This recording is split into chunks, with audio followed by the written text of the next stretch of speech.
welcome to another edition of ThursDIAZ. I'm Beto Duran. Freezing in the garage because it's cold. People are like, Beto, you're going to move out? No, pa' qué? We got a nice little studio. Got the sign back there. It's ready to go. Missed you guys. It's been a couple of weeks. And I see all the comments coming through. If everybody's saying, hey, let's go. Let's get going. We're going to have some special guests today. It's been a while. But before we bring on Coach, as always, let's bring on Jeremiah in his little tuxedo. Nice. Ladies and gentlemen, welcome to the main event. It's Thursday, And you already know what that means. plenty of laughs, off the subject discussions, and of course, real boxing talk. So pop open a cold one or vino. Here's the real life Tres Amigos, sports TV broadcaster and reporter, Beto Duran, your host. Yeah, baby, yeah. And co-host, legendary Golden Boy matchmaker, Roberto Diaz, and world champion trainer, Joel Diaz. Ladies and gentlemen, this is ThursDIAZ. And there's the man, the one and only Joel Diaz. Coach, how are you doing? I missed you. How you been? Beto, buenas noches. Well, I've been good. Staying busy. Thank God we stay busy here. We have a lot of work. The gym is always 100% full. We have a lot of kids, and things are coming back together. So, I stay busy all day. We have classes. Antonio starts early morning with me. We have early morning classes from 6 to 7, and then we train some of our boys during the day, and then at night we have kids classes and adult classes. So, I think I'm blessed that I'm staying busy. Most of all, I have health, and that's what matters, that we can still keep working. Yeah. How are you? How are you doing? I'm good, Coach. I honestly have no clue what day it is right now. I know it's Thursday. I know it's the last Thursday of the month, and I know we talked a couple weeks ago about the Super Bowl or whatever it is. I forgot to text Roberto Diaz that we're doing the show. Like, it just hit me right now that I was texting you. I texted you earlier in the day, and you were busy with a bunch of other stuff. And I just realized right now I didn't tell Roberto that we're doing the show. I'm pretty sure he's busy too. I mean, everybody's just going back and forth. I did the Thompson show last week, and it was good to see Alex Campanova and Jeanette Gonzalez and everybody involved with the Thompson show. Henry Ramirez doing a good job with his trainers, his fighters. I'm wondering, and I'm like, okay, because I didn't talk to you last Thursday because I got busy doing stuff. And I was like, Right. damn. And then next time I realized, you're in Tijuana. What were you doing in Tijuana? Well, I was fortunate to be part of the Munguia Ballard card. I was training Areli Mustinho, Tito Acosta's wife. You know, Oh. tough fighter. She's been here. She's been here with me for two fights.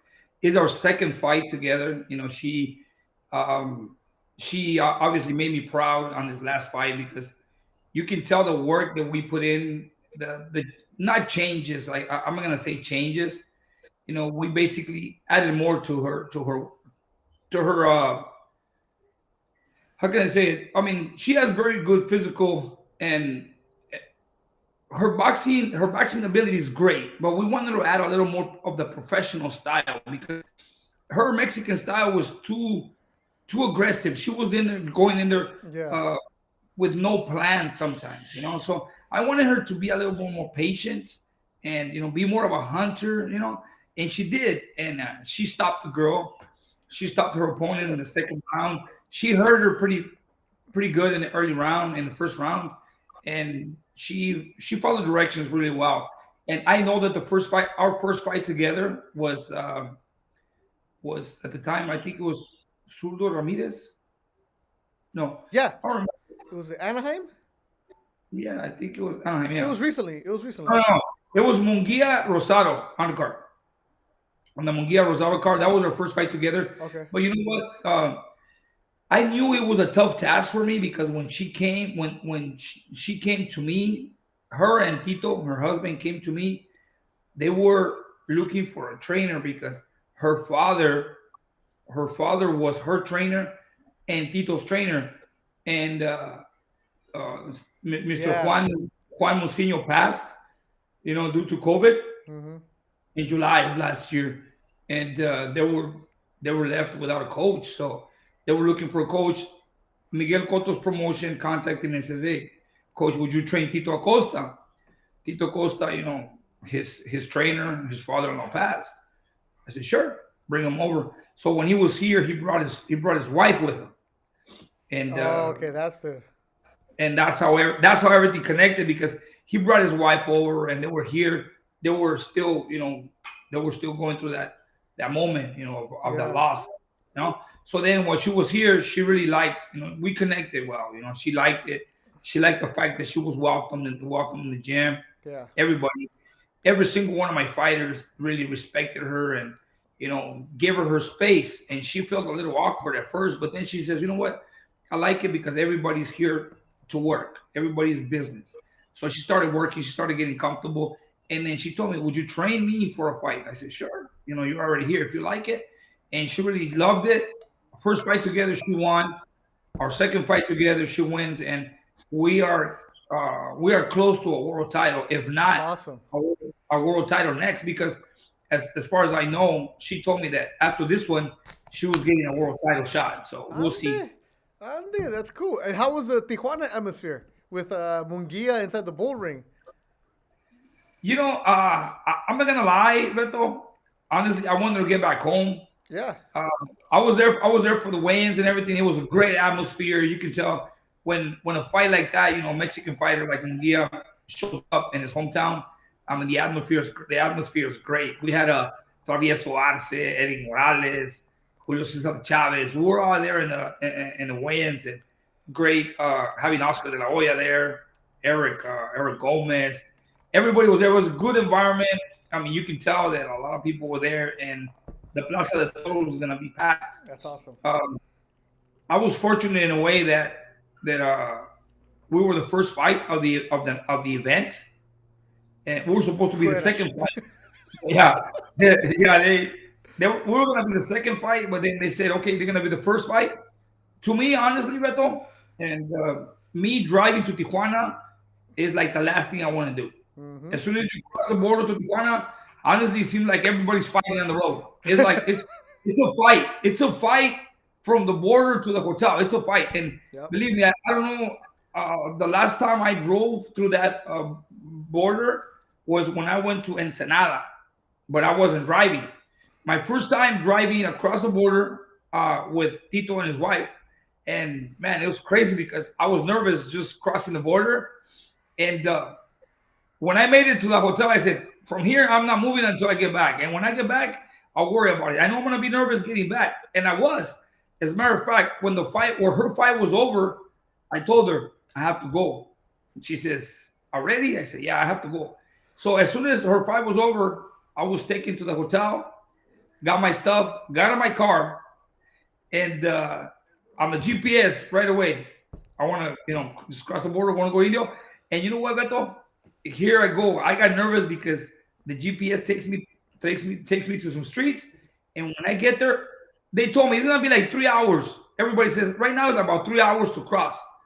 All of a sudden, Beto, I'm like maybe like 200 feet from the main border, right? What? I'm like, that was fast. So then I look aside and I said, Sentry, global entry. I go, what? Wait. I don't have that. Oh, but I'm already at the time. Yeah. Oh, So I'm like, hey, I'm already here. I'm not going nowhere. So if they send me back, that's fine. So as soon as I get to the main cabin, I was very courteous to the lady. I said, ma'am, I'm sorry. I don't have Sentry. I don't have global entry. The GPS brought me through here. I'm sorry. And she says, no, relax. Don't worry about it. She says, is it your first time? I said, yeah. I never come this way. It's my first time crossing the border here. She said, oh, don't worry about it. Let me get your paperwork and stuff. She goes, okay. So she basically gave me a paper saying, okay, you can no longer do it. You already did it one time. Yeah. So okay. Took me 15 minutes, crossed the border, got home because my daughter had a competition, a gymnastics competition. Yeah. Juliana. So yeah, Juliana had a competition in gymnastics in Ontario, actually next to the Ontario, to the Thompson Double Tree. at the Okay. convention center. So the thing is, I wanted to get home as early as possible Yeah. that night because I had to drive my daughter to the competition the next day. That's the reason why. Yeah, but That's awesome. that was my Yeah. that was my weekend. Yeah, it looked good. And then your story about Century, because I know everybody's gonna have a story right now. Oh, you do this, you do that. Don't do it twice because I did it coming back from a Combate Americas fight in Tijuana, where it was same thing. We did the fight, and I had to drive because you had to drive to the Grand Hotel and everything else. And I'm like, man, I don't belong here. My first time driving in Tijuana. And as soon as the fight's over, I went straight to the same thing. Me metí in the Century. And what happens? Boom, they stop me. What's your name? And I'm like, Beto. And they're like, no, your passport says Humberto. Like, oh, geez. Right away, they're like questioning. They're like, have you ever done this before? Like, no. They're okay, go over here. They searched the car. They did everything. And the guy's like, how come you don't have luggage?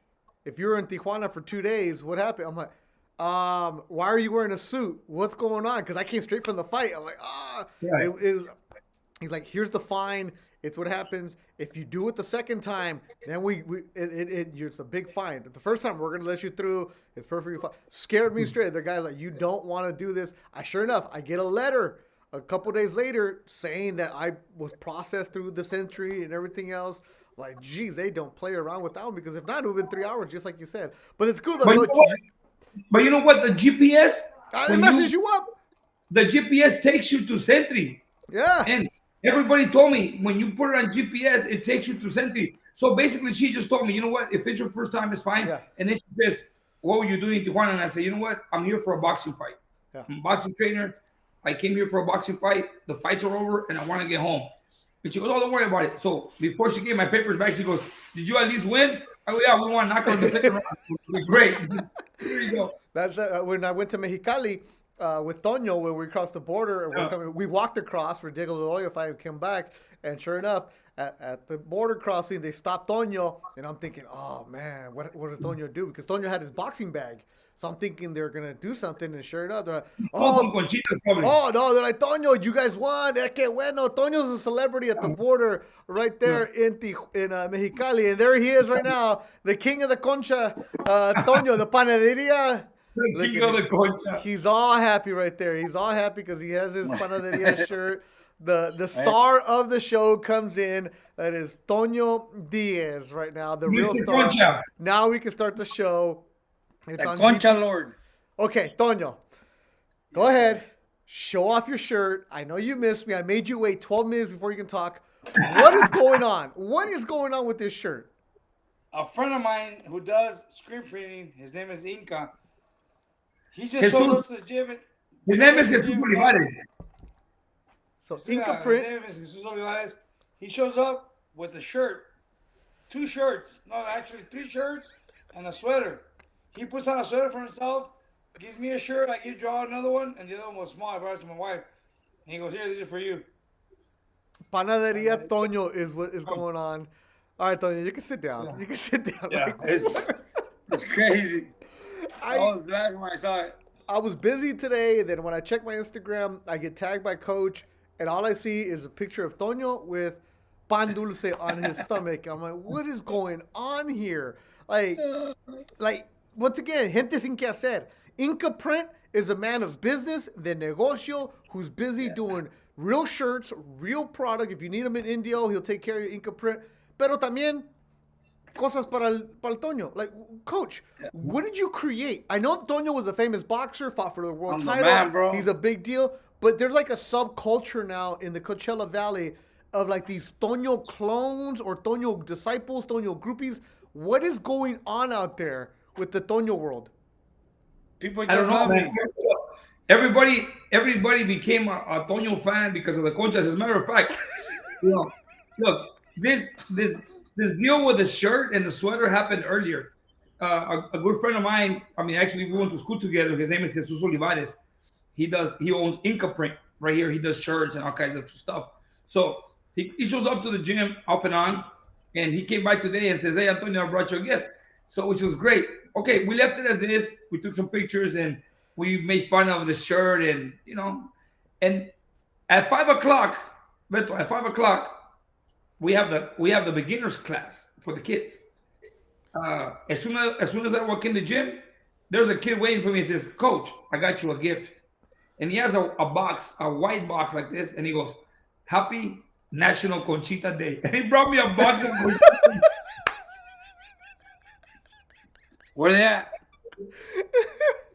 Yeah. So today, February 24th, is considered National Conchita Day. Okay, here are the I comments told- that are coming in from Sonteo Media. Team Chusma, Team Conchitas, Team Tono. Yeah. Yeah. Wow. President Chusma, King of La Concha. And I know there's Ruben Polanco. yeah, and Tono is a celebrity, and I know there's some people watching who might be South American, being like, "Man, what language are you guys using right now? There's some bad words." Just keep it PG and keep it pan dulce only, people. Nada de la concha. Nothing with the Argentinians. will Conchas, say. hermana. No, yeah, Nothing with Lucas Matisse, right? yeah, no. Puro panaderia. So, Toño, right now, Yes, sir. here you go. I gave you 15 seconds to give your panaderia a shout out. Go ahead.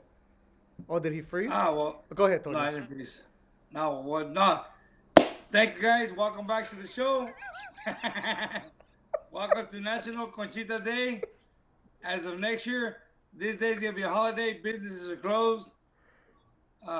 Eating, and we're all gonna go eat conchitas. Casillas Bakery. At Casillas Bakery in Indio. Oh, my God. Yeah. El rey, here you go. El rey del pan dulce. Right? Yep. There it is. Chihuindi. Yeah. Machihuindi. Chusma con conchitas. Everybody's coming in. Tito Costa. Oh, Puerto Rican is finally watching. Tito, saludos. Finally, we have a Tito. professional. Oh, man. Tito, está cagado. Tito está cagado.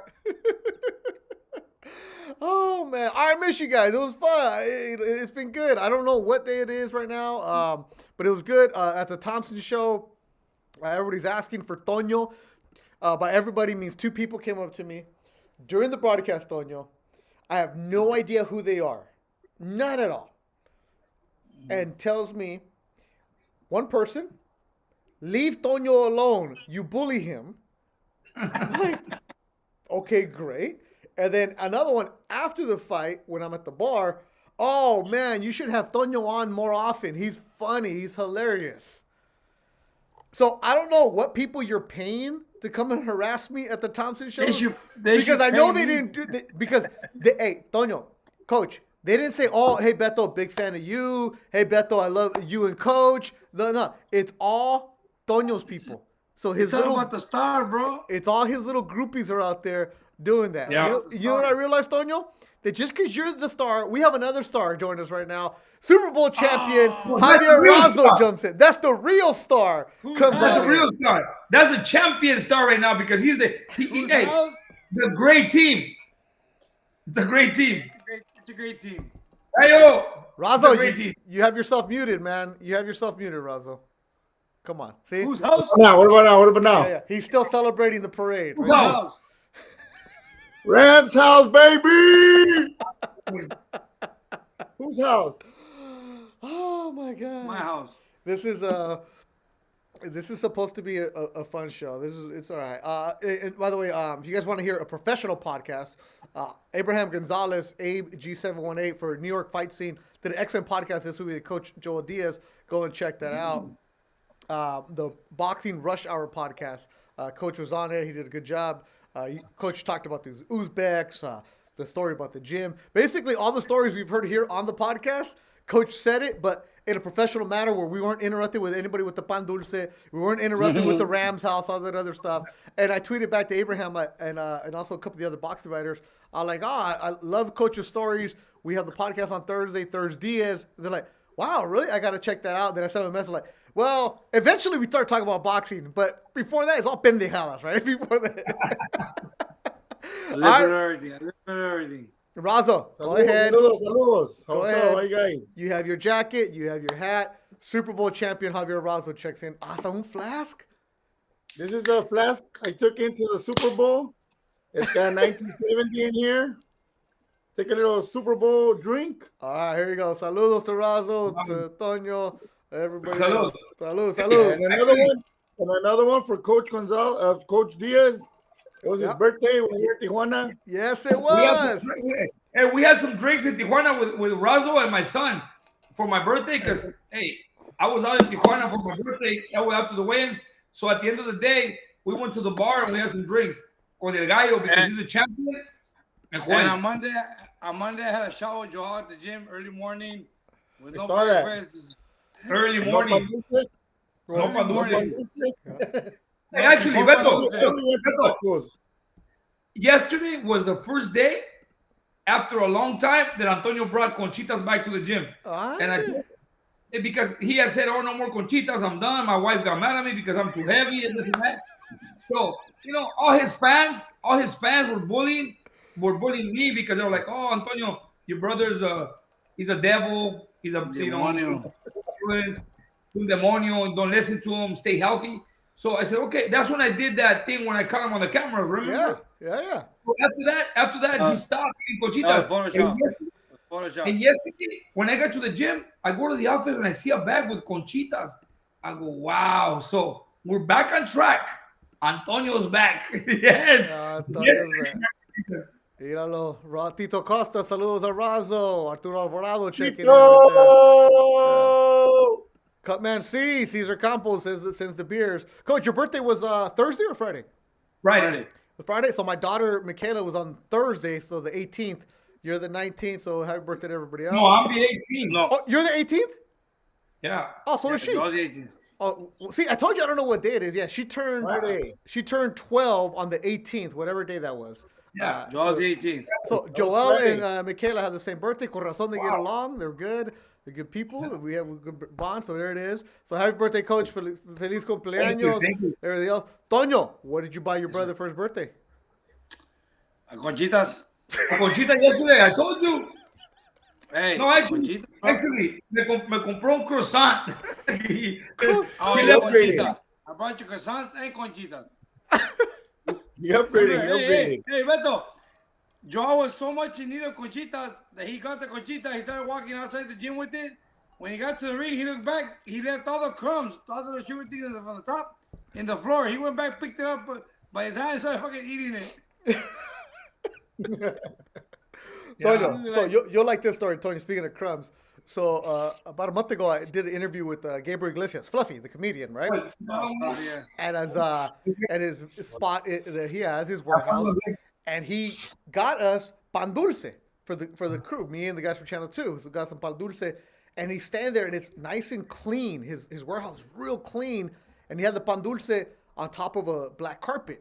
So I didn't want to make a mess. So I went and I started eating the pan dulce over the trash can. That way all the crumbs would just fall down. Yeah, and he walks over to me with the look. And I'm like, oh, man, he's going to get mad at me, right? He's like, hey, Beto, you know what you have? I'm like, what is that? He goes, you have a lot of respect because you have Concha etiquette because you make sure that there's no crumbs all over my carpet. I can respect that right there. See, Toño, you and Fluffy get along, bro. You guys have Concha etiquette. Yep, Concha etiquette. What do you got, Coach? Hey, Beto, this is one of my gifts. I'm not yelling. This is just my boxing coach voice. That's perfect. Look at this one. Another gift for Coach for his birthday. I got a few bottles of tequila, though, but look. Yeah. If at first you don't succeed, try doing what your boxing coach told you to do the first time. That's hilarious. In other words, use your jab. Yeah. Something like that. Put your hands up. Real quick, Toño, people want you to promote. What's the name of the Panaderia in Indio? Not yours, the other one, the real one. Casillas Bakery. Casillas Bakery. All right. Also, We Razo. have to tag them. It's one of the oldest bakery stores here in town, and they have the best bread. And it's in Old Town Indio. Okay. It's in Old Town Indio, and believe me, it's in a spot where in the morning, I mean, there's a line every day because the bread is really good. I mean, you can tell right away the difference of the bread. I mean, obviously they're old school, but it's really good. Tomorrow, Tony already told me, before you get to the gym, you better stop at the bakery store. It's your turn. It's your turn. All right, so since Razo's here for a couple of minutes, Razo, Coach mentioned how he was in Tijuana, but he was there for the first fight. for Tito Costa's wife. She got the victory. You were there for the main event, which was Munguia and Demetrius Ballard. Munguia with the third round stoppage. What was it like in that bull ring? The pictures looked awesome, but what was it like there? It was pretty electric, bro. I ain't gonna lie. It was loud. I think because of the way the plaza is, and but it was a little crazy, dude. It was. I mean, there was so many people in the corral. There was so many people in the ring. It's like, oh, this wouldn't fly in the States. Que yo soy compadre de fulano de tal, no, well, that's my compadre, and like they're letting everybody in. But it was, dude, it was good. It was cool. I mean, I heard they ran out of beer. No way. And luckily there was no like fights or borrachos or anything, but it was pretty badass, dude. Yeah. Like, well, how many people? Like 10,000?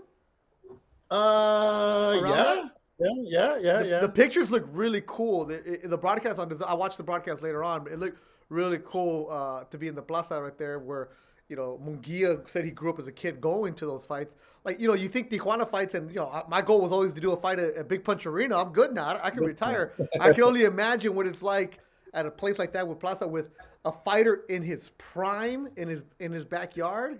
Like that, it was really, really cool like that, huh, Razo?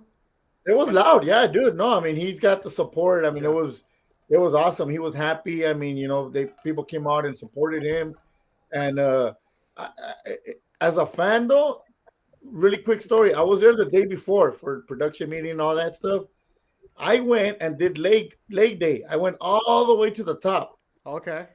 Went to the top and I took a picture from the top. Yep. And I was like, dude, if somebody's up here drinking, loaded, those little steps, I'm telling you, were like no more than 6 inches. Se van a dar en la madre, bro. And I'm a little gordis, you know, walking up there, but on the way down, I was like, this is steep, bro. This is. And Razo, you don't know, Razo, you don't know, but there's something about Mexicans. When they're drunk, they got a better balance. Oh, okay, sure. Maybe I should have been drunk. They drive better. They drive better when they're drunk.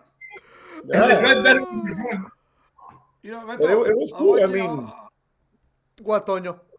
I was watching the interview of the Munguia when he was talking about, oh, me acuerdo cuando I was a little kid. You know, I sat way up there watching Chavez Jr. fight here in this arena, and I said that one day I was gonna fight there. And I remember that day because I fought that day when Chavez Jr. fought there. It was March 28th of 2009. Wait, you fought there, Toño? really? Yeah. Is that the illegal fight where they didn't pay you?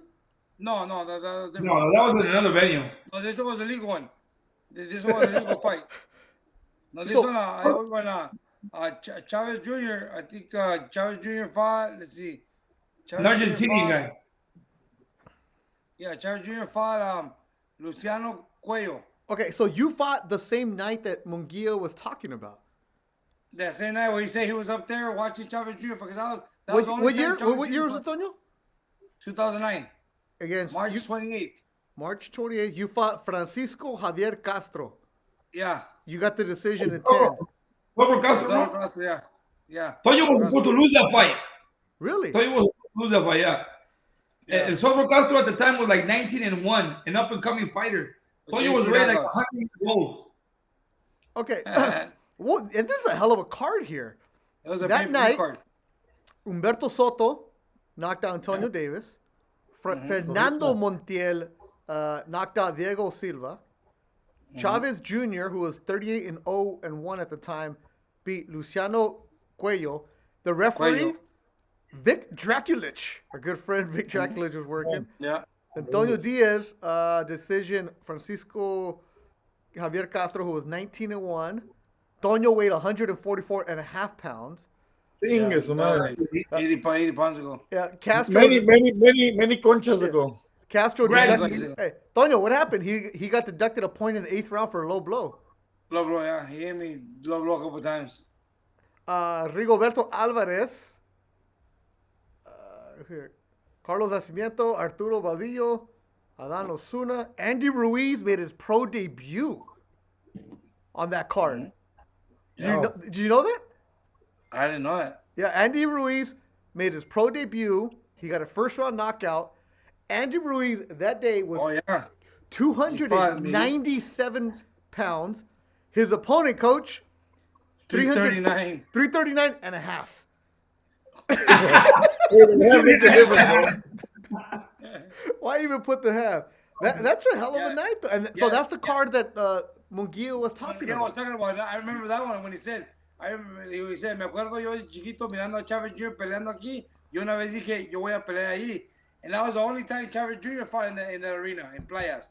So I figured it was that time that we fought there when Chávez was Chávez was actually the main event. Yeah. He was the main event there.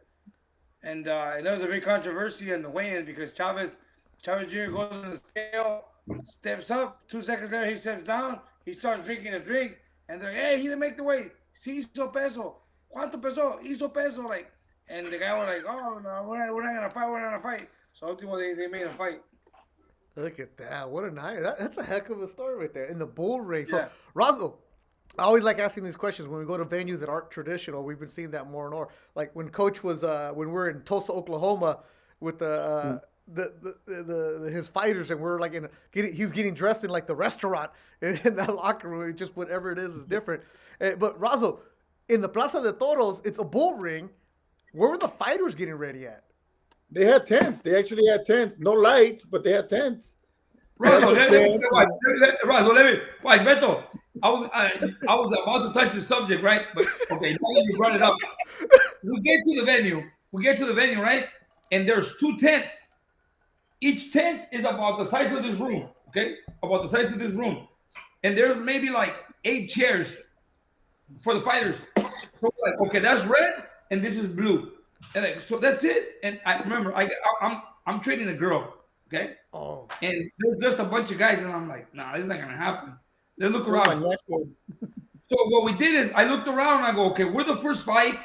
I'm not gonna have Areli in this small tent because you got the fighters, all the fighters. How many fights were there, Russell? Like 13 fights? Like 13. Okay, there's 13 fights, and there's 13 fights. Let's say 12 fighters in the blue tent and 12 fighters in the red tent. So everybody's crowded, and I said, no, I got out. So what happens, I discovered Ballard's dressing room. So I said, you know what, Ballard's coming in till later. I said, hey, let's stay right here. So Tito goes, hey, coach, aquí no vamos a quedar en el camerino este. I go, okay, pues si este es el Ballard, pero no había luz. Actually, as a matter of fact, I was wrapping Areli's hands dark with the phones, with the lights de los phones. No. No había luz. They tried to find the light in the dressing room and they couldn't find it. So I wrapped Areli con la luz de los celulares. No way. Yeah. It was daytime, but yeah, it was just dark. It was dark because it's under the bleachers. Yeah. It's under the bleachers, the concrete bleachers. Wow. And, Hey, coach, okay. y luego los querían sacar, huh? Like they Nos wanted to querían throw sacar, them. no. And then And I was like, Razo no, bro. came in and he goes, this is Ballard's room. And then Razo goes, it's our fighters. It's okay. So Razo says, hey, it's okay because since it was Ballard's dressing, if it would have been Munguia, nos hubieran sacado la chingada. Pero Razo goes, no, this is our dressing room because Ballard Golden Boy. We're all Golden Boy. He's not coming till later. But coach, I don't know if I told you the story about Areli, though. Razo, let me clarify for the people. Just to let you know, if anybody wants to complain, it wasn't a Golden Boy show. It was a Zanford show, and Golden Boy fighters were on the card. So you can't before anybody starts saying, "Hey, Oscar was cheap." No, it was Golden Boy had fighters on the card. It's like you're a guest in the house, so you have to go with what the Commission of Mexico is saying, everything else. So before the people start complaining about something, all right, go ahead, Razo. What'd you say? I was saying, coach, I don't know if I told you, but they were moving Areli from the first fight to the second fight. They wanted to make her a swing fight, and I was like, oh hell no, we're not gonna do swing fight. We're not gonna be there for 5 hours, and then she fights at the end of the night. And I was like, coach saying that he wanted to go home. So I was like, hell no. Well, then we're gonna put you first. I'm like, hey, I'm cool with that, and I'm sure coach is gonna be cool. Yeah, because Razo told me, he goes, hey, they want to put Areli as a swing belt, and I'm like, shit. If it's a coin toss as a swing belt, you know, we see that. The swing belt, you have to wait, and plus, she's a fighter. She was gonna fight 8 rounds. So in order for one of the guys on the TV or the broadcast, you know, had to be like a 3rd or 4th round knockout in order for her to step in, right? Yeah. I want to see it. So if there's no knockouts within those rounds, they go over that. they have to go toward the end, Yep. and then she has to fight after Munguia, so that'll be late. I go, no, that's fine, let's go. Yeah, because Razo told me, but I go, no, you know what, Razo? If it's first, it's first. Let's go. Wow. Yeah. Hey, but what I didn't tell you, it wasn't the swing for the zone. It was a swing for like the later fights right before the zone. Oh, So, really? if it was the zone, it's like a 50-50, right? Like you said, maybe Yeah. we get on TV. But Yeah. if we're not even going to be on TV, no ni madres. Wait. They were making a decision to make that a swing fight the day of the fight? Yeah, dude, they changed that card like left and right. Como dijo my good friend Alex Anabia, the baseball player. Mexico. That's it. Just. Yeah, dude. It's But Mexico, bro. There's always a good adventure. That was cool. So, like I said, good job by Zanfred putting on the show in the playas de Tijuana. The pictures look really cool. The drone footage that Golden Boy had on their Instagram account looked really, really cool. Balor gets a victory. Hey, haven't seen this fight yet. Gets a victory. But what about my guy Camarón, Cepeda? His fight, he won, but it was a sloppy fight. The other fighter, Camarón, put it this way, Camarón went down to that guy's level. Oh, okay. Yeah. I didn't see it. The opponent was Chorro. And Camarón just went down to his level. I don't know how else I can put it, Coach. I don't know if you saw it, but we all know Camarón's better than that. I mean, No, what happened? What happens is this, and it always happens. Antonio knows it as a fighter.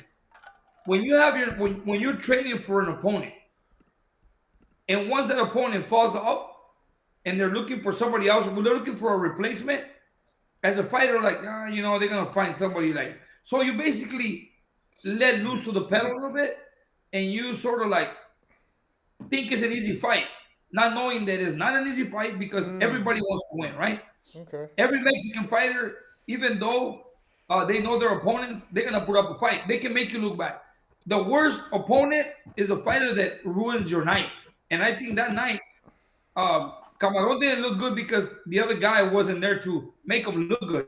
He was awkward. I saw the fight. yeah. And like Razo says, Camarón dropped to the guy's level. Why? Because he's like, coming into the ring. He's not the fighter he was supposed to fight.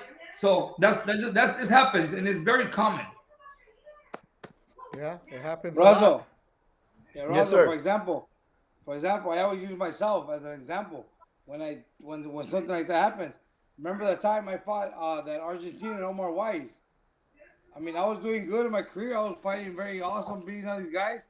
All of a sudden, I fight an Argentinian guy that they got the week of the fight. So people are talking, this guy is an easy fight. The only time he fought in the United States, he got beat twice. He's always fighting Argentina. He's a two-round knockout, three-round knockout for you. So, I go in there and, dude, he surprised me. Like, it was fifth round, and I thought it was a fight. I had to step it up. He got a point taken away for low blows also. And I think that's what helped me win the fight. But the next time after that fight, I fought Mickey Ward. The level of competition was a lot better, so I was more motivated, and I look like nothing, I look like a world champion there. Yeah, that mental side is the toughest part for everybody who steps up. So that was a really cool fight. Saw that, and then if you guys want, go back and check out the Thompson show that I did last Friday. Ruben Torres, a 24-year-old, continues to impress.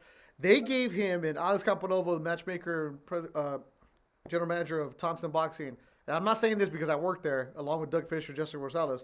They gave him probably a toughest Argentinian I've ever met. This dude, Ruben is about 5'11", 135. They gave him a guy named Christian Mino, who's about 5'5", and just rock. They call him nickname Piedrita. This dude came in, coach. He was already short. He squatted down. And then people in the comments were saying, go to the body. What body? The guy was like this. He was like He's compact. Yeah, he's compact. Nothing. And then so Ruben finally chopped him down, worked him, and then finally he and Danny Zamora got the victory. So congratulations, Danny Zamora, good friend of the show. And Ruben looked really good in that fight. Doesn't the guy that fought Shakam in Uzbekistan? Christian Mino? No. This guy, no, he's fought somebody. He's a different guy. But the reason I bring up the Thompson show, also, there was a guy there, Razo, que te manda saludos. Ah, cabrón. Yep. Eric Garcia Benitez. Sound familiar, Razo? Eric Garcia Benitez. Eric Benitez. Yeah, he's from Guadalajara. You used him on the Golden Boy show on the Zurdo show in San Antonio. He's the kid from Guadalajara who comes in suited and booted, full on suit, glasses, everything. Looks really cool, right? So they used him as an opponent for the kid Japet Lamido. Tough, good 4 hard rounds. I go up to him and I'm like, hey, yo te conozco. And he's like, sí, ¿cómo estás, Beto? And I remember my name. He goes, trabajas por Golden Boy. Me saludas a Razo. I'm like, what's going on here? Right? The reason I bring him up, this kid, remember how everybody kept saying Razo that he's a lawyer? Que es abogado, es abogado. Yeah. And I'm thinking, Mexico abogado, he's like really a paralegal, does paperwork, right? No. I went back and looked at his Instagram. He just got his master's in public policy in Mexico. So I went up to him and talked to him like, hey, are you really a lawyer? He's like, yeah, I'm a prosecutor. He works for the government. And if you're in Guadalajara and if you steal something and they go before the judge, he's the one that puts you away. He's a legit, real lawyer. I'm like, why are you boxing? He's like, oh, because boxing lets me come to the United States and I make money. It's a good hobby. It's a good workout. I tell him, like, you're probably losing money coming here. Yeah. He's like, and he said this, it reminded me of you, Antonio, Coach, were about chasing your dream and about you only have a little bit of time and you don't want to waste it. And it was a good conversation I had with this guy in the B-side locker room at Thompson. We're in a little room. Everybody's there. He's like, I'm 28 years old, no responsibilities. All I do is I go to work and I go train. And I don't know how much longer I have to do this. I could be a lawyer. I could be a judge the rest of my life. But to live a dream of fighting the United States, not many people can say that they did that. And I'm like, wow. Like, it's part of the reason why we do this podcast, because there's so many cool stories that we hear from people and just to inspire people, because we know that people watch the podcast to, as a way for them to get away from reality of life, because you got bills to pay, you got taxes coming up, you got a mortgage, you got this and that. And not many people have a chance to chase their dream every single day. And I wanted to bring that up today in the show about how it inspires me a little bit more, because, look, do I really need to be working a club show in Tijuana? No, but I love what I do. Just same way you love what you do, Coach, and you, Tono, and you, Razo. And, like, that's what this show's all about. Guys who have those dreams and keep chasing it. Right, Coach? Right. Now that you touch the subject, remember Joseph Diamante Aguirre from Cancun? Yeah. He was also a lawyer. Really? Right. He was graduated with a degree. He is. And the Cancun kid. He is. Yeah, Joseph Diamante Aguirre. He graduated with a degree as a lawyer in Cancun. Wow. And look, 21-0 as a fighter. Yeah, that's it. It's you run across these guys, and he makes sure to tell you, Razo, thank you, because you. I remember he had the little suit with the turtleneck, smooth, and like he fought Nick Sullivan, and he was his first fight in the United States. Because he weighs 122 pounds, and Jeremiah. Well, not little, Jeremiah, just little. Yeah, him and Jeremiah were eye level, so they were there. But yeah, those kind of guys, Razo.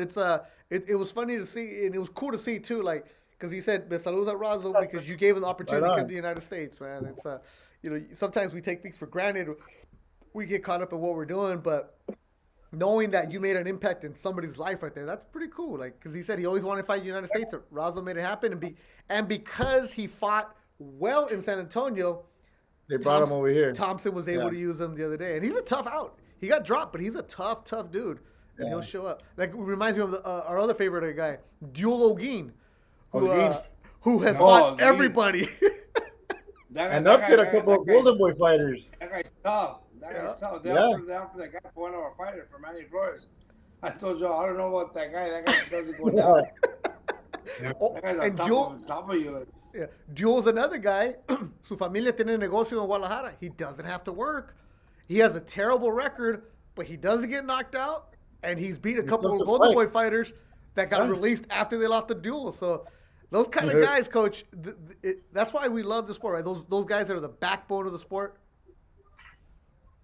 Those guys have goals and they have a dream. Sometimes it's not the position that you have. It's like, I want to do it. I love to do it. the sport of boxing is a sport that you have to feel, and like them, they feel it. They want to do it. I mean, it doesn't matter. They got a losing record. They do, but they keep trying. They keep trying to wait for that opportunity and that moment to surprise somebody.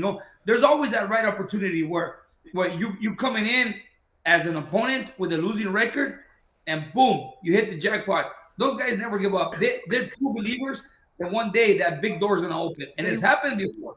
We've seen a lot of fighters around in the boxing business.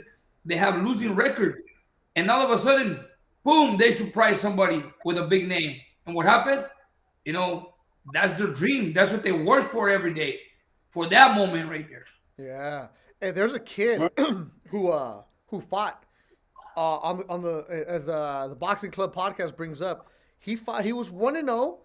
His name is Sean Brewer, and he fought Ivan Zarate, Isaac's little brother. And I looked at him, and I'm like, this kid looks familiar. He's dangerous. Who was in his corner, coach? Bones Adams, former world champion. Yeah. First round knockout. And I look at Alex Campanovo. Alex looked at me. I'm like, oh, who's this kid? And you're right there. He came in as a B-side, and you're right, coach. He's only had one pro fight. All you need is somebody to give him a look. So Sean Brewer, this kid came out swinging, man. Yeah. Look, Beto, I trained a kid at one time, and I'll never forget this. And Antonio remembers the story. This is a great story because it's one of the stories that I will never forget, and I will always tell people. When my brother Julio was fighting at the time, we used to hire sparring partners. At that time, we hired a kid by the name of Martinez, El Pez Martinez, Juan Carlos Martinez, alias El Pez, right? This guy fought Ebner Cherry. He fought everybody that was in the top. Okay? And he put up a hell of a fight. And then at that time, my brother Julio hired him as a sparring partner for one of his fights. This kid was 18-12. 18 wins, 12 losses. Okay? And he was training with me he was training here. He went back home. He went back home to Mexico from San Luis Potosí. He's from San Luis Potosí. Great kid. I mean, what's it? Year later, El Pez Martinez. Martinez. El Pez. Juan Carlos El Pez Martinez. Okay. Yeah. So one day I get a call from him. Remember, I wasn't his trainer. I mean, we just hired him as a sparring partner. And he tells me, hey, Joel, I want you to train me. Would you train me? And I remember the kid had heart, but he had a losing record, 18-12. And I said, Pez, I'll train you, no problem.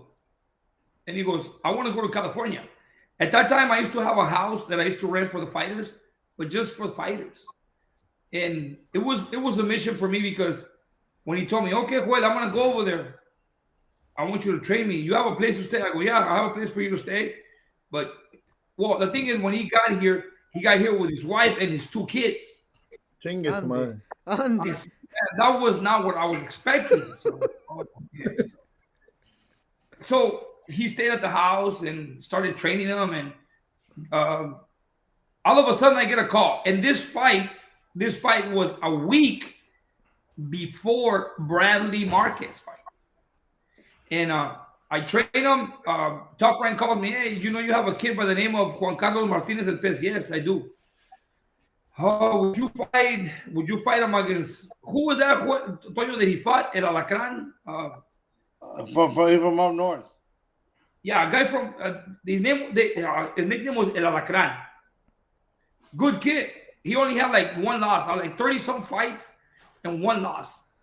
And I said, sure, let's take the fight. I'll take the fight. So I told Martinez, hey, let's train. So we started training. The thing is this, with Juan Carlos Martinez, he took fights in like a week's notice. I know who this guy is now. Okay. Go ahead, coach. Yeah. And he would lose like 12 to 13 pounds in 1 week. Sometimes he would lose 10 pounds in 1 day to fight. He would take fights in days' notice just to fight because Mexican fighters, they need the money and they'll do whatever it takes to get that opportunity, right? Mm-hmm. So I said, okay. So we started training for that fight, Beto. And this kid was motivated, hardworking kid. His wife was here. His 2 kids were here. So then we built a relationship. His wife would come over to my house, his kids. Really nice, really beautiful family. So I was training Bradley for Marquez. And what I did is I sent one of my brothers and another guy that was helping me train at the time with Juan Carlos to Vegas. The fight was in Vegas. Send them over there. They were there for the press conference and whatever. I got there the day of the fight. And as I left, I said, we're going to win this fight. I remember training Bradley early Saturday morning. And as soon as I finished training, I drove to Vegas. When I get to Vegas, I remember Brad Goodman tells me, what are you doing here? I said, oh, I'm here with Juan Carlos Martinez. Was it at Texas Station, Coach? Yes. Yeah. Okay. I said, I'm with Juan Carlos Martinez. You fought Alejandro Perez. Alejandro El Alacrán Perez, yes, right there. Alejandro Perez was going to fight for a world title in Macau when it was in May when Pacquiao fought Brandon Rios. Yeah. Okay. So then I ran into Brad Goodman and he tells me, "What are you doing here? You got Bradley next week." I go, "Yeah, I'm here with Juan Carlos Martinez." And he go, "Really?" I say, "Yeah, he's fighting Alejandro." I go, "Yeah, we're gonna win this fight." And he goes, "Joel, don't tell me this." I go, "What do you think I'm here for?"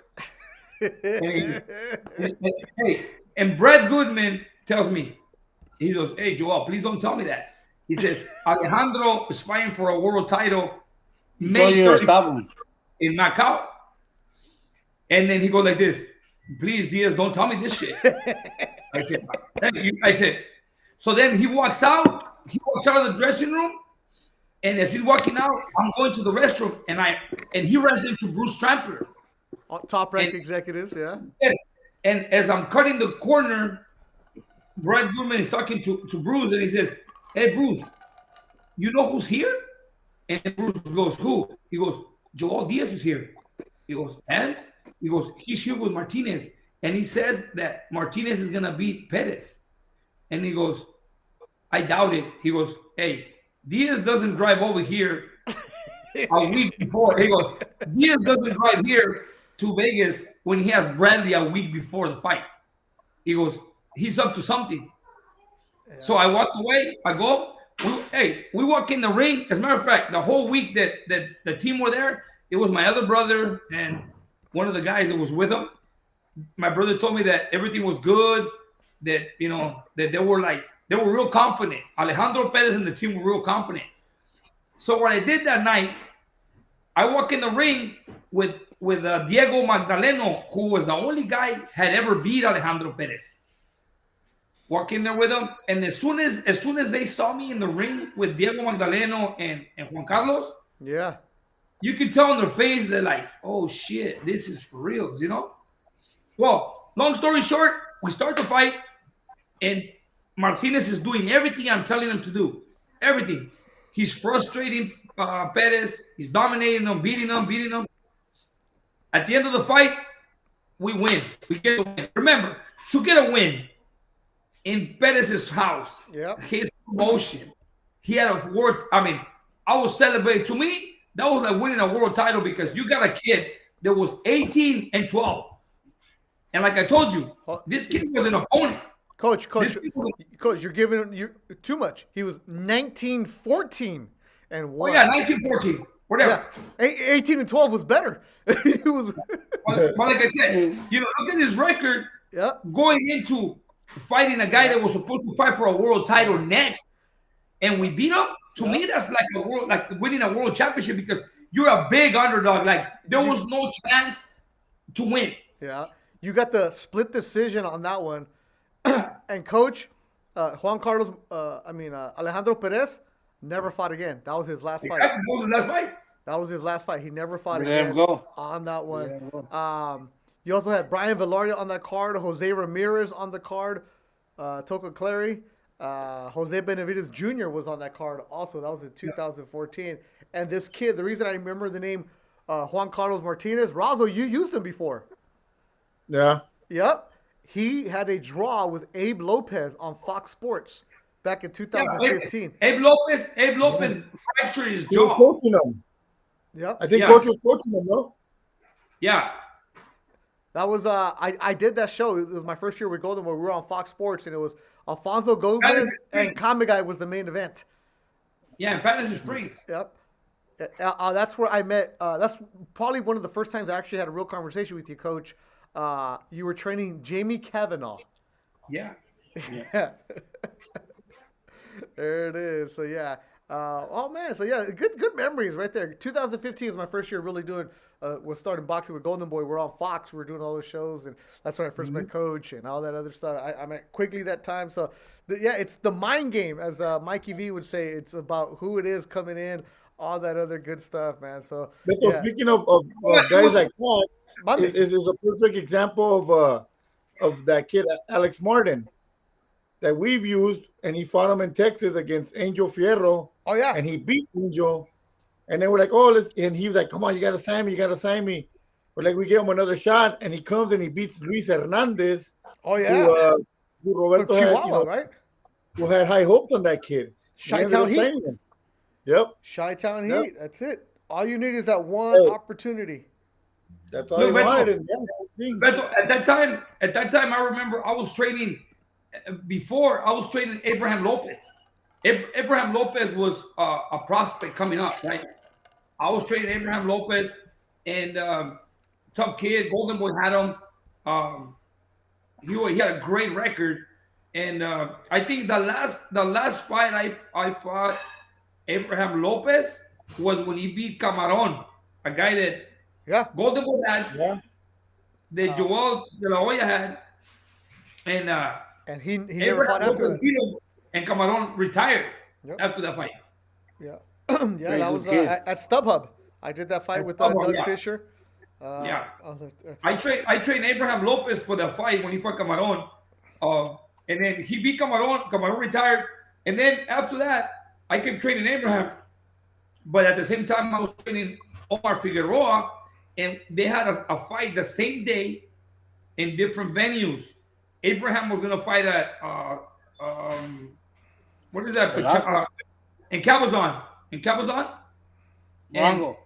Morongo and Omar Figueroa was gonna fight at Fantasy Springs.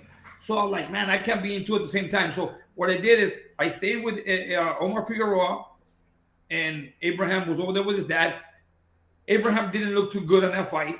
He fought this Armenian kid, and Omar Figueroa, obviously he wins, right? So from that moment on, his father started like, you know what, he felt like, you know, like I went this way instead of being with his son.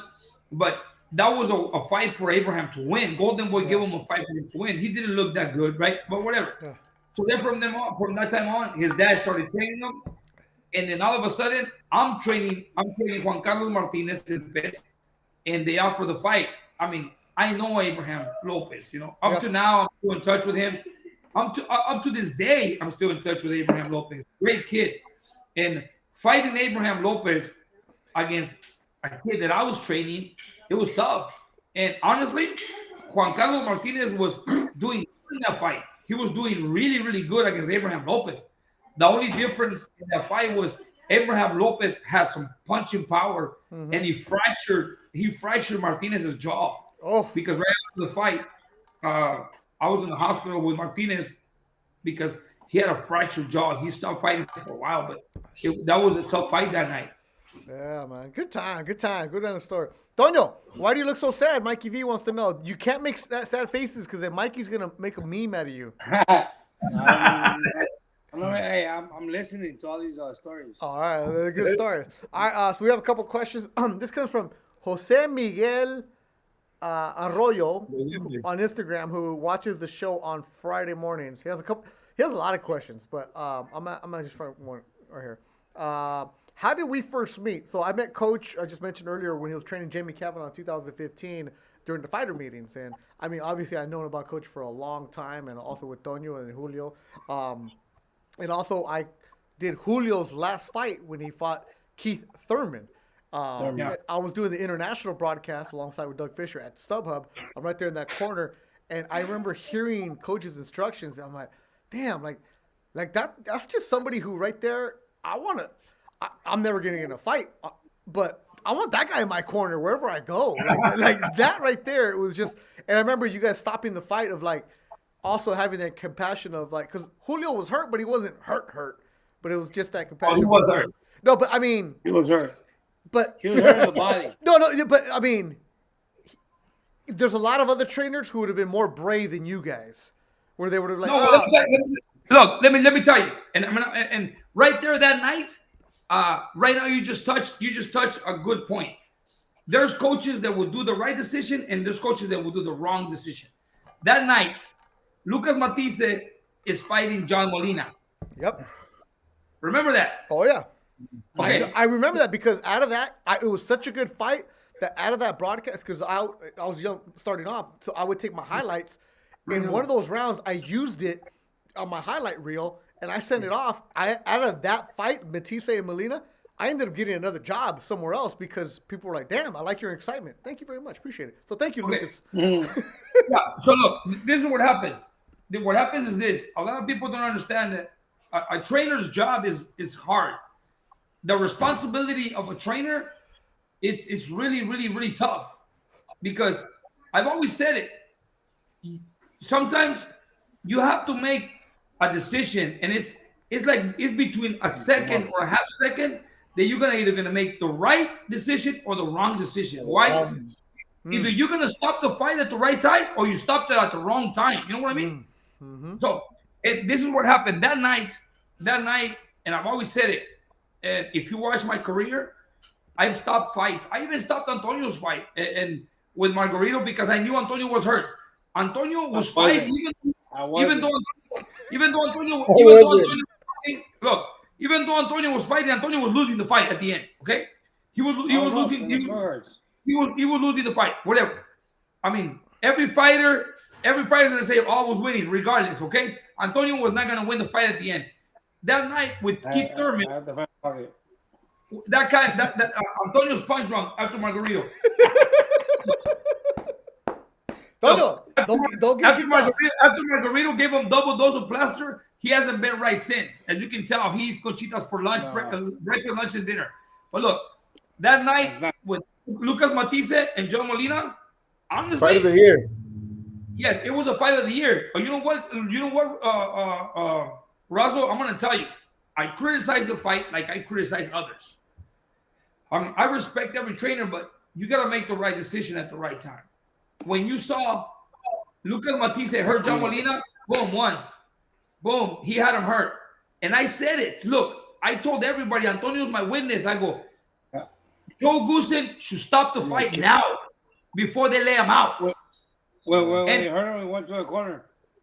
When he hurt him, when Lucas Matisse hurt John Molina, when Lucas Matisse hurt John Molina and he walks to the corner, he was dead. So then they shouldn't let him out. Look, I remember I said, Joe should not let him out. He should just stop the fight because they're gonna let him out. It's worse that to see him laid out, and then all of a sudden Joe was like, "Oh, he's in there." He lets him go. And what happened? Lucas Matisse laid out John Molina bad. That looked bad. That was ugly. The first couple punches of the first round. Look, my brother Julio at the time, I know Julio was towards the end of his career. He was no longer the young Julio that fought great fights in the past. If Julio would have been the young fighter, I would have let him go because I knew that Julio was going to find the right time to beat Keith Thurman. But when I saw that Julio was hurt and he comes to the corner, when Keith Thurman caught Julio with that shot to the body, Julio was walking breathless to the corner. Sideways. When he got to the corner and I'm talking to him, he couldn't talk. He was like, he couldn't breathe. And I told the referee, hey, you know what? It's over. He says, what? I go, it's over. Fight is over. You know why? Because I'd rather stop the fight in the corner because I know that at the end he's not gonna win than watch my brother be laid out in the ring like John Molina was. Yeah, before the end of the round, Keith Thurman threw a body shot, and if you look at it, it was right under the rib, right around on the rib, the edge of the ribs. That's where he caught him. That's why we walked back to the corner. He walked sideways with his elbow down, and he said he couldn't breathe. He was saying he broke my ribs because he couldn't breathe. He broke my ribs. You saw Yep. when Terrence Crawford fought Felix Diaz. Yeah.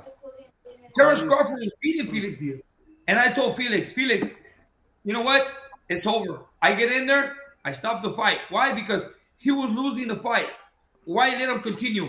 Another good fight, and I'm gonna tell you, I got good comments from knowledgeable people when I stopped the fight with Francisco Vargas and Berchet. Razo was there. Razo was there. Yeah. You know what? I saw that Berchet was getting stronger, and Bandido was, declining. He was taking a beating. Why? At the end of the night, he was not gonna win. Stop the fight. Avoid him taking a beating. My responsibility, my job as a trainer is to make sure that my fighters go back to their families safe. You know. You Why live did to you stop fight Bradley another with fight. Ruzan? Huh? Why didn't you stop Bradley with Ruzan? Why? Because I kept bringing him to life because I knew he was okay. Bradley had great conditioning, and Bradley was responding well. I knew that Bradley had the conditioning and he had the determination to come back stronger because Tim Bradley had the determination and he was mentally strong. I knew that. That's why I cheated the system a little bit. I cheated the system, and the referee up to this day he told me. Yeah, because I remember Bradley when he come to the corner, Bradley was like gone, and I like, hey, talk to me, Tim. You're good, and you're like, But as you see, watch the fight. When they say seconds out, I ignored it. Even when the bell rang, I was still in the ring. Those seconds, those extra seconds, helped me with my fight. But now the commission after that fight, the commission as soon as they say seconds out, they'll grab you by the hair and they'll drag you out. They grab you from the gorro. Coach, how do you determine that fine line? Antonio said, what about Bradley? How do you figure out where that line is? You know your fighter. Sometimes it's instinct and it's response of your fighter. That's why I always talk to my fighters. When they come to the corner and I know they're hurt, I always tell them, talk to me. How do you feel? Oh, and depending on their response, that's when I take that's when I make the decision. You know what I mean? And it's like the communication trainer fighter is the most important thing. Once you know your fighter, because sometimes you ask a fighter and say, hey, how you feel? And he'll tell you, I'm okay, I guess. Right there and then they're not okay. You know? But if they say, they're looking around. Yeah, or you ask them a question and you ask them, how do you feel? Talk to me. And they're like, oh, well, I'm telling you one thing. Vicente Escobedo, when he fought Edner Cherry, walking into the ring, before the fight, I tell him, hey, let's do this for your family, for your kid. And he goes like this. He goes, oh, man. Oh. My blood went from my head to my toes when he told me that. I go, this guy don't want to fight. I'm telling you, I noticed right away he didn't want to fight. I knew he didn't want to fight as soon as I asked him. Hey, I look at him in the face and I go, hey, let's do this for your family. Come on, let's do this for your family. Let's do this for your baby. Hey, get in there and beat this guy. You can beat this guy with just a jab. And he looks at me and he goes like this, right there and then, I'm telling you, my blood went from my head to my toes in a split second, and right away across my mind, this guy don't want to fight. Sure thing. He was beating Edner Cherry, but then he showed all the weakness to the point where he got beat. After the fight, a lot of people close to him were telling me he didn't want to fight. He didn't want to fight, but he never told me. But I noticed before we walked in. He never told me. Razo, have you ever stopped the fight? Yeah. No, but there's been times where you're like, dude, you gotta stop it. Like, you kind of give hints to the trainer, and it's like, I'm gonna give him one more round. I know Roberto. That's what I learned from Roberto too. A lot of like, dude, I know we can, we're not allowed to, whatever. But there's certain times where like, dude, están una putiza, like, dude, like Coach says. Sometimes you know a fighter that like, okay, he's a punch where he can turn this around. Pero cuando el amigo no tiene nada, like you see nothing. It's like, dude, it's the 9th, 10th round. You're like, not even it's like too late. It's too late. You know what? You live to fight another fight. You know what I mean? Because you don't want them to hurt. Like Coach said, you want them to go back to their family and stuff. But there's been times like, hey, dude, keep an eye on him because you're very close. Like, I think you should stop it, or you know what I mean? And it's a hard decision, dude. It's a hard decision. Yeah. Like Mickey Ward, when they wanted to stop Mickey Ward against Alfonso Sanchez, remember back in the days? When Mickey Ward fought the prospect from Mexico, Alfonso Sanchez, he was undefeated. Mickey Ward had like 13, 14 losses. And it's the 6th, 7th round. And they're in the corner telling Mickey, we're stopping the fight. You know, you're losing every single round. And this guy's just playing with you, just beating you up. He goes, no, just give me one more round. He goes, Mickey, we got to stop it. You're losing every single round. He goes, okay, we're going to give you one more round. If you don't do nothing this round, we're done. We're stopping the next round. Mickey Ward goes out, I think, in the 7th round and just beats the crap out of Alfonso Sanchez, catches him with the body shot. Alfonso Sanchez stayed in the ground for a while. He couldn't get up. You remember, Razo, remember when Francisco Vargas won the title against the Japanese guy? Yeah. He was getting beat. He got dropped. A round before. Mike Rodriguez was in the corner. And he had a big old cut, a big old gash under the eye. And I remember he got dropped. And he comes to the corner and they're like, hey, Francisco, we're going to stop this fight. And Francisco said, give me one more round. And then now we're going to stop it. He goes, just give me one more round. And when he said that, he went over there and knocked the Japanese guy out. That's when he became a world champion. Coach, do you ever use that? Do you ever use that where like you see he's not responding to you, or you see he's not really getting beat, but you see que no te está haciendo caso o algo? Do you ever use that kind of like, hey, you know what? I'm going to throw it at him and say, hey, do you want me to stop the fight? Or should I stop the fight? And then kind of just to like wake him up, kind of to... He did it to me. You have to train him a little bit. Antonio with Antonio. In Florida. Antonio fought in Florida, but I noticed something was wrong because Antonio was winning the fight. Antonio was winning the fight, and then like in the fifth, Antonio was winning. No. And I know what happened. Antonio was winning between the first and the 4th round. Antonio was winning, and then all of a sudden, the 5th, 6th, and 7th, he's taking a beating, and I'm like, a break. He was taking a break. He was taking a break. My brother Julio's telling me, hey, talk to him because he's not listening anymore, and I'm like, relax. So I walk in the ring and I go, I was really calm, and I go, Antonio, talk to me. Are you good? I'm good. He goes, I'm good. I go, no, you're not. I go, don't tell me you're good. Show me that you're good. I said, I'm going to give you one more round. If you don't show me that you're good, I'm stopping this fight. So he goes in there, and I saw the difference. He started showing me the difference. I used to train a kid. As a matter of fact, he's a good friend of mine. He's helping me at the gym. You know, he has his own construction company now. He's a big contractor. His name is Adan Carrera. Adan Carrera came to me and he wanted me to train him. He has some rivalry with a kid. And when he split ways with his coach started training the guy that he was fighting. So it was like, wow, you know. I said, okay, we're gonna go for this fight. So we go to the fight, and Adam is first 3 rounds, he's doing good. In the 3rd round, he gets tired and he's gassing out. And he comes to the corner. And I said, you gotta let this guy beat you? This guy is not at your level. And he's breathing really hard. I said, I'm gonna stop the fight if you don't show me that you're good. I go, give me a good round. This round coming up, I want you to give me a good round. If you don't give me a good round, I'm gonna stop the fight. So then he goes in there and he steps it up. He wins the round. And then he comes back. I go, how do you feel? He goes, good. I go, give me another round like this one. And then he goes in there and he gives me another round the same as. So I took him like that until he won the fight. You know, No. I go, give me another round like this one. Give me another round until he won the fight. But if I wouldn't have motivated him and pushed him to that extreme, he would have lost the fight because, believe me, he had no gas in his tank. But I told him, hey, show me that you're going to win because this guy's going to whoop your ass. They're pushing him to pressure you. So this is what you're going to do. When Antonio fought Zorro Castro in Tijuana at Playas, Antonio was an opponent. Antonio was already at the end of his career. Zorro Castro was a 19-1. And I told Antonio, you don't have to do much work. This guy is a young kid that is coming to beat you. Strong, heavy hitter. I go, remember what I told you, Antonio Tumino? What was it? Hit him, hold him, hit him, and hold him. No, I go, Toño, let him. I said, work, but don't let him work. And he goes, what do you mean? I go in there and throw combinations. And as soon as he starts throwing anything, just hold him.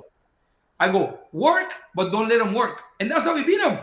Antonio beat him with just experience. Hey, I go, hey, but what about when I fought Margarito? Why did you tell me I'm going to give you one more round? Why did you stop it? I'm going to tell you why. Because when go back to the corner and tell me I'm going to give you one more round. I'm going to tell you why.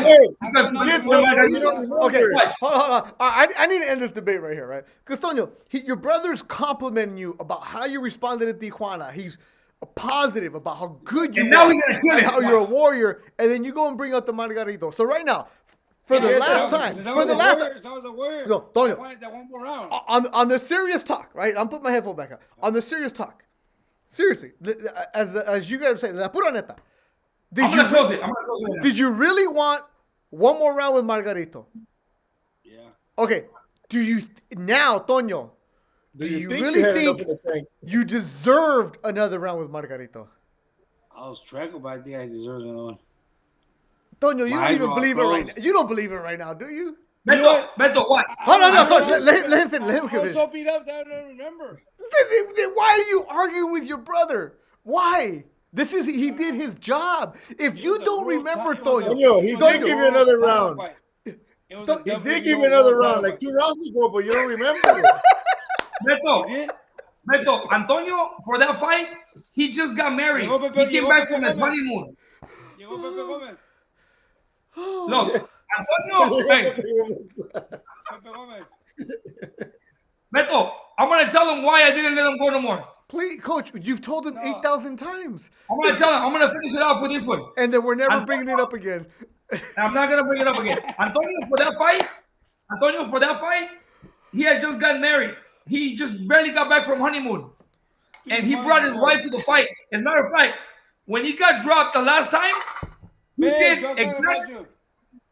Hey, when Antonio got dropped, when he got dropped, and he went on his knees, when Margarito dropped him, he went on his knees, and he wasn't looking at the corner. He was looking at his wife, like saying, like, you know, he did like Vicente Escobedo, and I knew he was done. Hey, I turned around, I looked at her, go, babe, I got this. Don't cry. I got this, don't cry. I told her. Beto, as soon as he went on his knees, I went down. I told her, hey, relax, I got this. And John throws it down. Beto, as soon as he went down on his knees, Razo, you've been in boxing. Razo, you've seen boxing in many, many years. Antonio, as a warrior, he's like, okay, he goes down on his knees and he's looking at his corner like, okay, you know what? I'm good or whatever. When he went down on his knees, he didn't look to the corner. He looked at his wife and he's like this.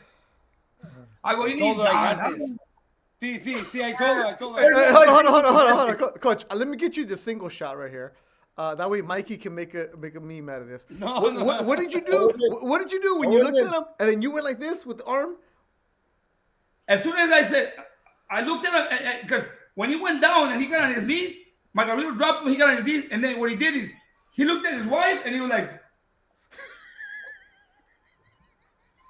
dude, okay, look at us. Right there, like, no, yeah, look at us. Pretend we're the wife. Look at us and do the meme this way. Okay, we're the wife. Look at us this way. Yeah, no.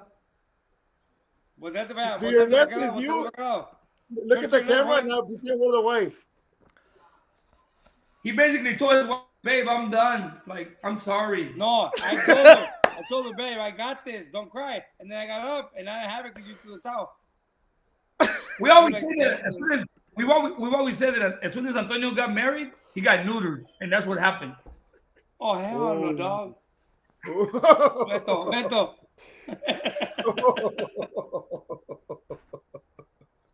Antonio's aerodynamic right now. Nothing. The views and opinions of Joel Diaz do not reflect. Tono, so how's the Panaderia tomorrow? What time are you gonna get in the pan? Joel's getting pan tomorrow morning. He's bringing conchitas. Tomorrow, Coach, you get croissants because Tono's gonna be upset. Conchitas. Nah, just let you know, I'm not neutered. He's not Antonio's neutered. neutered. He had kids. He had kids. He Whoa. had kids. There you I'm go. not neutered. Salute to Yeah, everybody. kids. No, but that's good though. Like I said, we've heard these stories many times, but they never get old.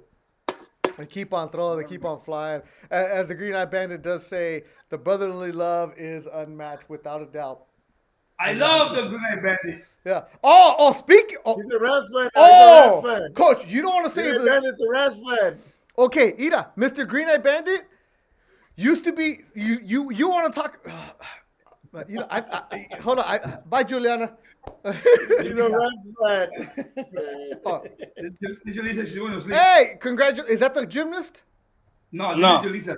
Oh, The little one. We'll say hi That's to the boxer. Well, congratulations That's to her the too. boxer. So, man, I've been drinking, so I'm gonna be quiet.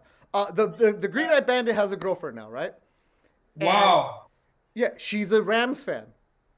The Bandit Wow. is or used to great be. team. He used to be a hardcore Raider fan. He used to be. Wow. But He's going to lose to Margarito, too. no, but coach, okay, here. Hey, there it is. The gymnast. Congratulations, great job. You can talk. We can hear you. Say thank you. Hi. Thank you. Good night. Coach, all right, here. This is gonna be the final topic right here. Tono, let me give this answer right here. You talking about like you get married and you get soft. So the Bandit was a Raiders fan, right? Yep. He goes to Razo's tailgate. What kind of fan is Razo? What team? Rams, the greatest team. The Rams. A So great team. the A Green great Eye team. Bandit has his girlfriend, beautiful girlfriend, really nice. I met her, super nice girl. She's a Rams fan. So the Bandit, to support his girlfriend, wears an Eric Dickerson T-shirt. Eric Dickerson, No. who see right there, Coach, exactly.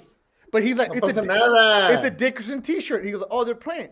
But if you're a Rams fan, see, I can see a 49er fan doing it. But if you're a Raider fan, you don't do that. Now, The Green Eye Bandit is going to lose to Margarito, too. now, Coach, You the guys think Rams. you turn around like this? The Rams win the Super Bowl. Who's in the streets of Inglewood celebrating? The Green Eye Bandit. No. The girlfriend. No, The the girlfriend? Bandit. Girlfriend. The Bandit. The Bandit. He's a Raider fan. But he's celebrating. But it's a great team. Whose house? Rams house. Great team. Now, Coach. Hey, how Okay, did the Raider Nation take to that? okay, but he's a Raider fan. He's still okay. Whatever. He's celebrating. Okay, long Super Bowl. Everybody's drunk. They're all loaded. Whatever. The What are you talking about? the parade is on Wednesday. Where do you think the Green Eye Bandit was? At the At parade. the parade. He's a Raider fan. Where should he be? Hey, did he happen to get a towel? Because I was At at the work? parade. He Maybe. should be at work. He took the Yeah. day off from work to go to the Rams parade. Did he get a towel though? 'Cause I wasn't at the parade. I couldn't make it. Hey, he's a Ram fan now. Yes, we're a good. Ram I got his fan. application. He's Hey. good. He's approved. If he missed work to go to the Rams parade, he's a Rams fan now. Hey, and he's gonna lose to full-blooded Margarito, Rams fan. and he's neutered too. Hey, coach, but I'm a Rams fan and I didn't miss work though. I had to go to work. I missed the parade. No, but you're a Rams fan. You're You're not fine. neutered. Hey, no, you're good. Rams, You're you're not good. neutered. Hey, he says he can explain. We don't want to hear it, right, Toño? No more. No Hey, more. Toño, el I've been Mikey trying to V explain for the tomorrow. past Hey, 22 years. Toño, Mikey V tomorrow is gonna post something. You con los huevillos colgando así. Ya. Ni me digas, güey, neta. Man. Hey, Mikey V is gonna have a picture of Toño and the little huevillos on his hand, like, hey. You serious? Ya, Hey, Mikey. dejen a Antonio en paz, por favor. No, Por no, el- Mikey, no hagas nada de eso. Por el amor de Dios. Por el Como amor dice de Marcos, por el amor de Dios. Oh man, yeah. Okay, all right. That was good. That was a good show. Everybody's All neutered. No, not me. Jawless. I'm good. Because there's chicken in the oven now. There's Remember? chicken in I the know. oven. Yeah. Hey, come here. Man, Jaw's neutered. All right. Aerodynamic. Are we gonna do a show next week? Yeah. Let me see. Let me look at my schedule. At Is the there a- gym. No, no se puede.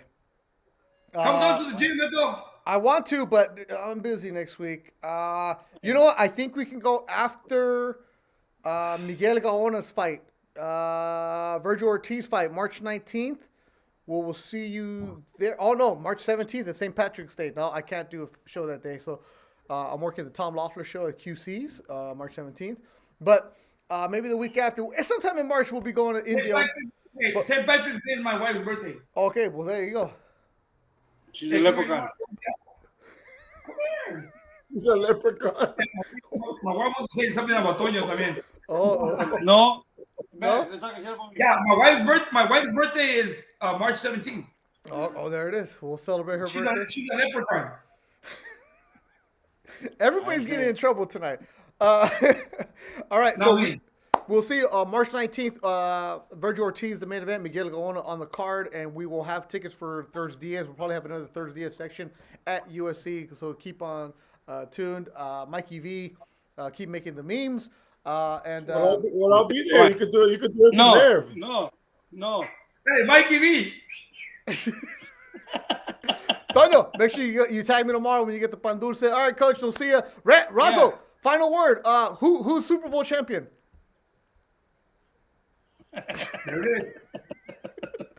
Tono, thanks for filling in. Appreciate you guys. We'll see you next week. Another edition of ThursDIAZ. Good night, everybody. Good night.